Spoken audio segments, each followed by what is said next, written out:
उसको तो मारा गया है। सरकार अपनी नाकामी छुपाने के लिए कि हमारा खुलासा न हो, इस नाते ऐसी घटना की गई है।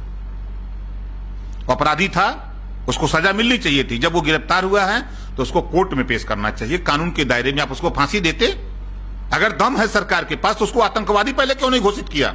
अगर कोई मुसलमान, इस देश में कानून है कि मुसलमान अगर पुलिस के ऊपर पत्थर फेंक दे तो वो आतंकवादी हो जाएगा। अगर कोई हिंदू 10 पुलिस की गोली से भून दे तो गैंगस्टर हो जाता है, वो गैंगस्टर माना जाता है उसको। बाहरी देश, बाहरी प्रदेश, बाहरी सरकार, इसको तो उसी दिन आतंकवादी घोषित करना जिस दिन उन्होंने 8 सिपाहियों को शहीद किया था। लेकिन ये सरकार नहीं, सरकार उसको गैंगस्टर इस नाते कि वो हिंदू था। अगर मुस्लिम होता तो पूरे देश में आतंकवादी बता दिया गया होता। सरकार की जो भी सही बात पत्रकार दिखा रहा है तो उसके खिलाफ मुकदमा लिखा जा रहा है। 62 मेरे संज्ञान में हैं, चाहे वो फतेहपुर का मामला हो, जल सत्याग्रह करना पड़ा पत्रकार भाइयों को, चाहे मिर्जापुर का मामला हो, चाहे बनारस का मामला हो, चाहे लखनऊ का हो, चाहे बलिया का हो, चाहे मऊ का हो, चाहे आजमगढ़ का।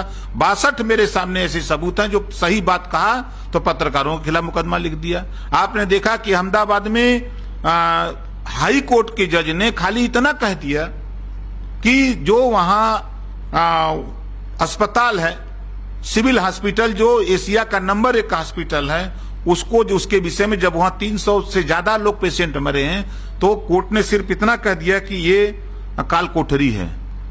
सुबह उसकी छुट्टी हो गई, वहां से उस ट्रांसफर कर दिया जाता है। अभी आपने देखा कि जिस जज ने मंदिर के मुद्दे पर, कई मुद्दों पर फैसला सरकार के पक्ष में दिया, आज वो राज्यसभा बन गया। तो कैसे उम्मीद किया जाए? अब तो हर जज अपने को राज्यसभा जाने के लिए, टिकट लेने के लिए, अब तो वो काम करेगा सरकार का। तो कैसे उम्मीद किया जाए? तो सिटिंग जज से ही फैसला हो सकता है। ये हो ही रहा, देख नहीं रहे हैं क्या वजह है? आज देश की राजनीति में पहला इतिहास है कि जिस जज ने बीजेपी की बात मानी उस जज को राज्यसभा बना दिया गया। ये इतिहास ऐसा कभी नहीं हुआ था। लेकिन प्रदेश में तो कानून व्यवस्था की दुहाई दी जा रही है। कानून व्यवस्था देखिए, कानून व्यवस्था कोई दिन ऐसा नहीं, अभी 10 दिन के अंदर 62 हत्या हुई है उत्तर प्रदेश में। 10 दिन के अंदर कोई दिन ऐसा नहीं कि हत्या, लूट, डकैती, बलात्कार जैसी घटनाएं न हो रही हों। गरीबों के मुकदमे, पिछड़े, दलित, अल्पसंख्यक, वंचित समाज के मुकदमे थाने में नहीं लिखे जा रहे हैं, डांट के भगा दिए जा रहे हैं। अपराधी छुट्टा सांड की तरह घूम रहा है, जिसका उदाहरण अभी विकास दुबे था। ऐसे अभी बलिया की घटना बताऊं, सरकार अपराधियों को बचाने में लगी है। बलिया में इसी तरह की घटना, सीओ बनाम एसओ, एसपी ने बात को नहीं माना, सीओ को, एसओ की बात माना, चूंकि लेन देन उनसे होता रहा।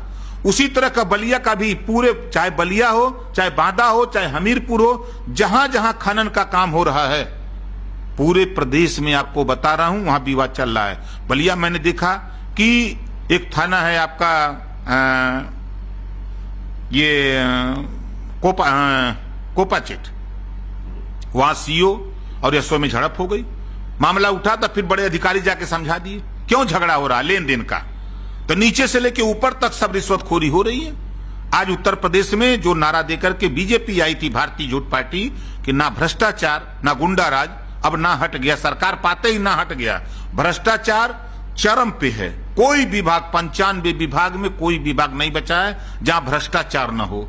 और गुंडाराज तो आप देख रहे हैं कि आम आदमी सुरक्षित नहीं है, पुलिस नहीं सुरक्षित है। कल तक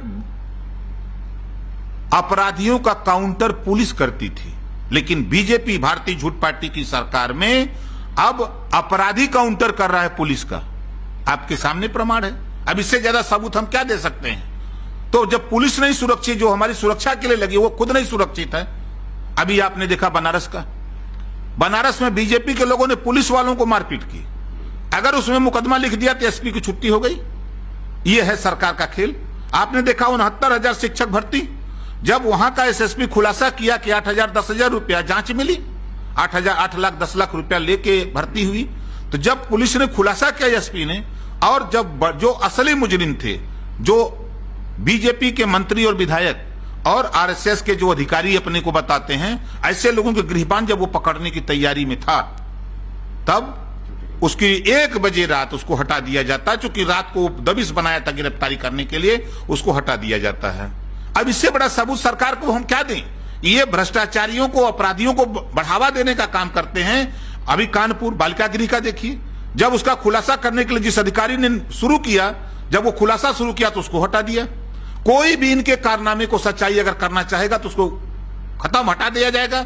उसी तरह जब विकास दुबे ने इनका पर्दा खोलने का जो इन्होंने कार्य कृत्य किया था, जो उनके लोगों ने उनके साथ किया था, जब उसका खुलासा होने को हुआ तो आज ये ड्रामा हो गया। मैंने ये ड्रामा ही है कि असली में कह रहे गाड़ी पलट गई और भागने। देखिए, उसको तो मारा गया है। सरकार अपनी नाकामी छुपाने के लिए कि हमारा खुलासा न हो, इस नाते ऐसी घटना की गई है।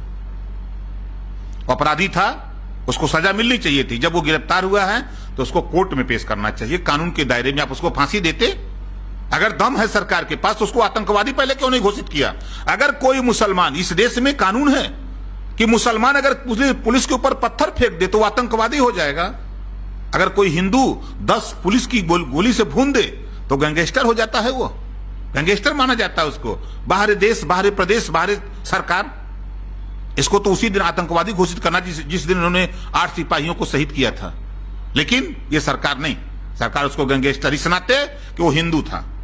अगर मुस्लिम होता तो पूरे देश में आतंकवादी बता दिया गया होता।